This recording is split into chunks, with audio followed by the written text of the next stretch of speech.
En este video vamos a revisar al calor específico. El calor específico también recibe el nombre de capacidad térmica específica y se define como la cantidad de calor que se requiere para que un gramo de una sustancia eleve su temperatura 1 grado Celsius. Por ejemplo, el agua tiene un calor específico de 1 caloría sobre gramo grado Celsius. Este dato quiere decir que para que un gramo de agua eleve su temperatura 1 grado Celsius, se requiere de 1 caloría. En cambio, el hierro tiene un calor específico de 0.11 calorías sobre gramo grado Celsius. Este dato quiere decir que, para que un gramo de hierro eleve su temperatura 1 grado Celsius, solamente se requieren 0.11 calorías. Los datos de calor específico se encuentran en tablas, por lo que no es necesario aprendérselos, a excepción del calor específico para el agua. Este sí es necesario saberlo. El calor específico del agua es de 1 caloría sobre gramo grado Celsius, o bien con su equivalencia, que sería 4.18 Joule sobre gramo grado Celsius. Con esta definición tenemos entonces que entre más grande sea el calor específico de una sustancia, más calor requiere para poder elevar su temperatura, mientras que entre más pequeño sea este calor específico, entonces se requiere menos energía para poderlo calentar.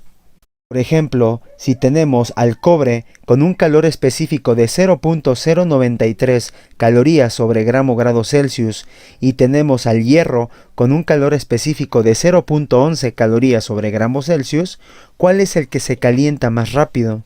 En este caso, el que se calienta más rápido es el cobre, ya que tiene un dato de calor específico menor, lo que quiere decir que entre menos calor específico tenga, más rápido se va a calentar, ya que requiere menos energía para poder elevar su temperatura.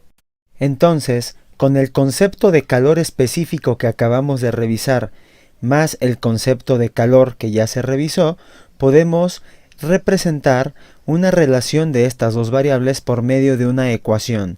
En este caso tenemos la expresión o fórmula: calor es igual a masa por calor específico por el delta T, donde Q corresponde al calor cedido o ganado medido en Joule o en calorías. M corresponde a la masa, que se puede dar en kilogramos o en gramos.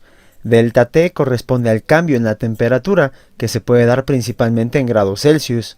Y CE corresponde al calor específico, cuyas unidades son Joule sobre gramo grado Celsius, calorías sobre gramo grado Celsius, o bien Joule sobre kilogramo grado Celsius o calorías sobre kilogramo grado Celsius.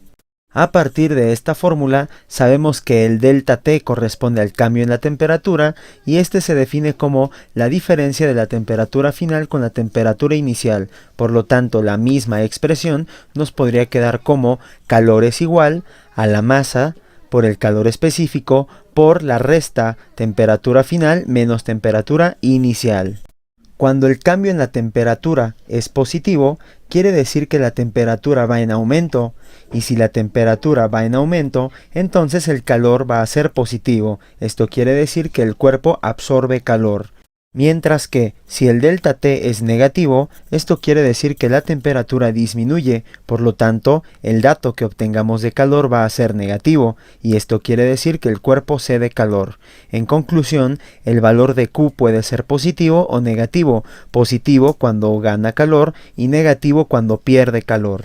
Por ejemplo, al combinar agua con hielo, el hielo aumenta su temperatura debido a que gana calor. Esto hace que el hielo se derrita, mientras que el agua disminuye su temperatura debido a que pierde calor. Con esto tenemos que el calor que pierde el agua debe ser igual al calor que gana el hielo. De modo que, al igualar sus temperaturas, estos se van a encontrar ahora en equilibrio. Tenemos que el calor específico de la sustancia o material del que está constituido un cuerpo es la razón entre la capacidad calorífica del cuerpo, es decir, Q sobre delta de T, y la masa del cuerpo, M. Se denota con la letra C minúscula. El calor específico se denota con C minúscula. Entonces, tenemos que calor específico, C minúscula, es igual a la razón o el cociente entre la capacidad calorífica del cuerpo, que es Q sobre delta de T, y la masa del cuerpo. A esta M le podemos colocar denominador 1 y entonces aplicamos la ley de extremos y medios, también conocida como ley de la oreja. En la parte de acá arriba nos queda el producto entre Q y 1, Q por 1 nos da Q, y en la parte inferior, es decir, en el denominador, nos queda el producto entre M y delta de T, o sea, el cambio de temperatura. Esta expresión entonces es la del calor específico de una sustancia. Veamos las unidades en las cuales entonces se expresa el calor específico. Si estamos en el sistema internacional, tenemos que la cantidad de calor va en julios o joule, la unidad de masa es el kilogramo y la unidad de temperatura sería el grado Kelvin. Esas serán entonces las unidades para el calor específico en el sistema internacional. Pero una unidad o un conjunto de unidades más utilizadas, o sea, con mayor frecuencia, son las siguientes: la cantidad de calor expresada en calorías, la masa expresada en gramos y la temperatura expresada en grados centígrados. Esta unidad es más usual que esta. Entonces, con esta unidad expresamos el calor específico. De aquí podríamos entonces obtener otra definición para el calor específico que dice lo siguiente: el calor específico es la cantidad de calor que se necesita para elevar un grado la temperatura de una unidad de masa de una sustancia. Esta definición sale entonces de la relación que acabamos de mostrar. Cantidad de calor necesaria para elevar en un grado de temperatura la unidad de masa de una sustancia. Entonces, veamos el ejemplo del agua. El calor específico del agua es igual a 1 caloría sobre gramo por grado centígrado. Agua en estado líquido. Entonces, vemos que es necesario una cantidad de calor de 1 caloría para elevar en un grado centígrado 1 gramo de agua en estado líquido. Para el caso del hierro, el calor específico del hierro, recordemos el símbolo químico del hierro, Fe, es igual a 0.11 en las mismas unidades, 0.11 calorías sobre gramo por grado centígrado. ¿Qué quiere decir esto?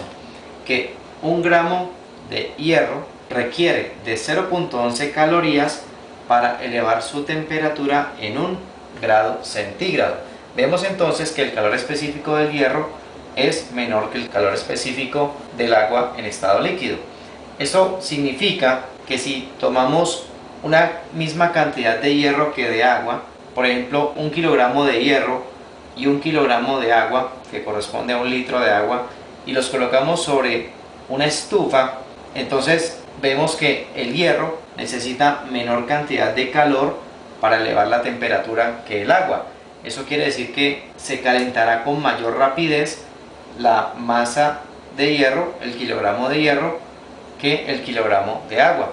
Por ejemplo, puede tardar 2 minutos calentar ese kilogramo de hierro, mientras que calentar ese kilogramo de agua nos puede tardar 15 minutos. Ese es entonces el calor específico de diferentes sustancias. Cuando aportamos calor a cualquier material, es decir, lo calentamos, este lo acumula aumentando su temperatura proporcionalmente a una constante propia de cada material que se denomina calor específico. Hoy vamos a hacer un experimento para medir el calor específico de el agua y el aire. Por eso tenemos un globo que contiene aire y globos que contienen agua. Vamos a ver qué sucede si acerco el globo con aire a la llama. Este explota rápidamente. El globo con agua.